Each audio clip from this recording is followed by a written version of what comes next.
মরণ আমার কবু সামনে আসে, আমি জানবো তুমি তো প্রভু রয়েছো পাশে। যদি মরণ আমার কবু সামনে আসে, আমি জানবো তুমি তো প্রভু রয়েছো পাশে। এমনি করে যেন পার হয়ে যায় জীবনের বাকি কটা দিন, এমনি করে যেন পার হয়ে যায়। প্রিয় শ্রোতাবন্ধু, প্রভু যিশুর নামে খ্রিস্টীয় শুভেচ্ছা জানাই। সমাগম তাম্বুর পবিত্র স্থান ও মহাপবিত্র স্থান এক কথায় স্বর্গপুরী। এর চুঙ্গিগুলি রৌপ্যের, আর এই রৌপ্য ইসরায়েলদের মুক্তি মূল্যস্বরূপ প্রদত্ত। ইসরায়েলরা যদি এই মূল্য না দিত তবে তাদেরকে ইসরায়েলের মধ্যে গণ্য করা হতো না। কাজেই এই রূপোর চুঙ্গিগুলি পরিত্রাণের কথাই প্রকাশ করে। আমাদের এই সত্যটা মেনে নিতে হবে যে জগতের মহাপবিত্র স্থান একেবারে রৌপ্যের উপর স্থাপিত, তদ্রূপ খ্রিস্টের মহিমাময় মণ্ডলী পরিত্রাণের উপর প্রতিষ্ঠিত। স্বর্গীয় মণ্ডলী স্বর্ণ, রৌপ্য প্রভৃতি ক্ষয়নীয় বস্তু দ্বারা নয়, কিন্তু প্রভু যীশু খ্রিস্টের বহুমূল্য রক্তের দ্বারা স্থাপিত। মহাপবিত্র স্থানের কতিপয় জিনিস পরিত্রাণের বিষয় প্রকাশ করে।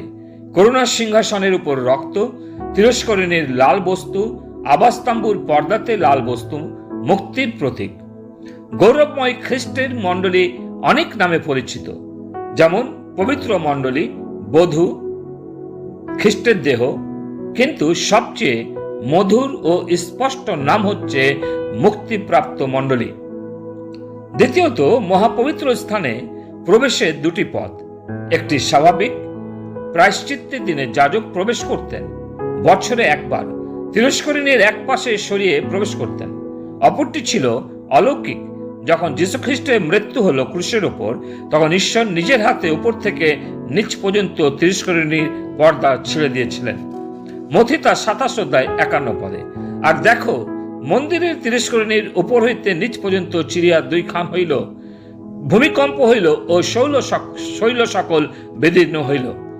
যাজক ও মহাযাজকদের ঈশ্বরের উপস্থিতিতে প্রবেশ করার অলৌকিক পথ তৈরি হলো পরিত্রাণের দ্বারা, এবং আমাদের স্বর্গে যাবার স্বাভাবিক পথ হচ্ছে মৃত্যু। মণ্ডলীর অনেক বিশ্বাসী মৃত্যুর নদী পার হয়ে যিশুর কাছে চলে গেছেন। যেমন ইসরায়েল জর্দন নদী পেরিয়ে প্রতিজ্ঞাত দেশে প্রবেশ করেছিল। কিন্তু আরও একটি পথ 1 থেসলোনিকে 4 অধ্যায় 15 থেকে 17 পদে লেখা আছে, কেননা আমরা প্রভুর বাক্য দ্বারা তোমাদেরকে ইহা বলিতেছি যে আমরা যাহারা জীবিত আছি, যাহারা প্রভুর আগমন পর্যন্ত অবশিষ্ট থাকিব, আমরা কোন ক্রমে সেই নিদ্রাগত লোকদের অগ্রগামী হইব না। কারণ প্রভু স্বয়ং আনন্দধ্বনি সহ, প্রধান দূতের রব সহ এবং ঈশ্বরের তুরীবাদ্য সহ স্বর্গ হইতে নামিয়া আসিবেন। আর যাহারা খ্রিস্টে মরিয়াছে তাহারা প্রথমে উঠিবে। পরে আমরা যারা জীবিত আছি, যারা অবশিষ্ট থাকিব, আমরা আকাশে প্রভুর সহিত সাক্ষাৎ করিবার নিমিত্ত একসঙ্গে তাহাদের সহিত মেঘযোগে নিত হইব। হনক ও এলিও মৃত্যু ছাড়াই ঊর্ধ্বে নিত হন। পৌল একবার ঊর্ধ্বে নিত হওয়ার আশ্বাদ পেয়েছিলেন, অজ্ঞানে কি সজ্ঞানে তা জানা না। তিনি তৃতীয় স্বর্গে গিয়েছিলেন। যোহন ও পাটম দ্বীপে স্বর্গের আশ্বাদ পেয়েছিলেন। খ্রিস্টের আগমনে মণ্ডলীর অবশিষ্টাংশ ঊর্ধ্বে নিত হবেন, রূপান্তরিত হবেন। ঈশ্বর নীল তিরস্করণী রূপ আকাশকে ছিন্ন করবেন, যেন আমরা যারা থাকব অলৌকিকভাবে তার সমরূপে রূপান্তরিত হয়ে। তৃতীয়ত, মহাপবিত্র স্থানে বালুকা দেখা যেত। এটা স্মরণ করিয়ে দেয় ঈশ্বরের সাক্ষাতে মানুষ ধূলিকণা মাত্র। এর জন্য স্বর্গেও আমরা ঈশ্বরের সাক্ষাতে অতি ক্ষুদ্রই থাকব। আমরা যখন নিজেদের পরিত্রাণের দিন স্মরণ করি, তখন কত গৌরবের ও আনন্দের কথা মনে পড়ে এবং হৃদয় আনন্দে ভরে ওঠে। প্রিয়, আপনার পরিত্রাণের জন্য কি আপনি আনন্দিত? 4 নম্বর, মহাপবিত্র স্থানে কোনো কৃত্রিম বা স্বাভাবিক আলো ছিল না, কিন্তু অলৌকিক আলো ছিল। কোনো জানালা, দরজা বা আলোকধারা ছিল না। করুবদের মধ্যে ঈশ্বর নিজ গৌরবে আলোতে উপস্থিত হতেন। সেখানে দীপ্তি ঈশ্বরের গৌরব। প্রকাশিত বাক্য 22 অধ্যায় 5 পদে লেখা আছে, সেখানে রাত্রি আর হইবে না, এবং প্রদীপের আলোকে কিংবা সূর্যের আলোকে লোকদের কিছু প্রয়োজন হইবে না, কারণ প্রভু ঈশ্বর তাহাদেরকে আলোকিত করিবেন এবং তাহারা যুগ পর্যায়ে যুগে যুগে রাজত্ব করিবেন। মহাপবিত্র স্থানে যেমন আলোকের জন্য সূর্যের প্রয়োজন ছিল না, তদ্রূপ নতুন জেরুসালেমেও প্রয়োজন হবে না। নতুন জেরুসালেমে অনন্ত আলো ঈশ্বর দেবেন। প্রকাশিত বাক্য 21 অধ্যায় ও 22 অধ্যায় পড়লে নতুন জেরুসালেমের ছবি আমরা দেখতে পাই। ঈশ্বরের দ্বারা নগরটি প্রস্তুত। খ্রিস্ট যেমন স্বর্গ থেকে নেমে আসবেন ও জৈতুন পর্বতে পদার্পণ করবেন, সেইরূপ নতুন জেরুসালেম স্বর্গ থেকে নতুন পৃথিবীতে নেমে আসবেন। ঈশ্বরের সিংহাসন প্রতিষ্ঠিত হবে এখানে।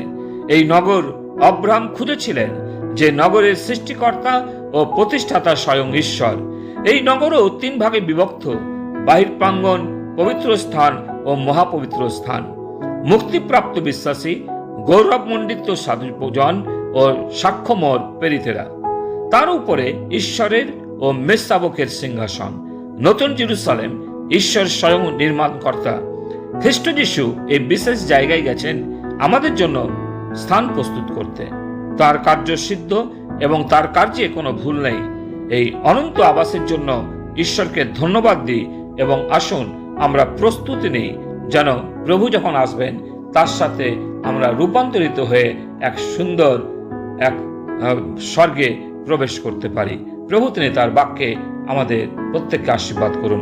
পিতা ঈশ্বর, তোমাকে ধন্যবাদ দিই যে তুমি আমাদের জন্য এক সুন্দর জায়গা প্রস্তুত করে দিয়েছো, যে জায়গা প্রভু যিশু তিনি এখন আমাদের জন্য সাজাচ্ছেন, প্রস্তুত করছেন, আর তা যখন সম্পূর্ণ হবে তিনি আসবেন, তার সাথে আমাদের নিয়ে যাবেন। এই ধন্য আশা প্রত্যাশার জন্য আমরা তোমাকে ধন্যবাদ দিই। তোমার কাছে বিশ্বস্তভাবে জীবন কাটাতে আমাদের সাহায্য করো। প্রার্থনা প্রভু যিশু নামে চাই, আমেন। এমনি করে যেন পার হয়ে যায় জীবনের বাকি কটা দিন। তোমায় ভালোবেসেছি প্রভু, তোমায় জীবন দিয়েছি। আমি পাপের পথে আর ফিরব না কোনোদিন। আমি পাপের পথে আর ফিরব না।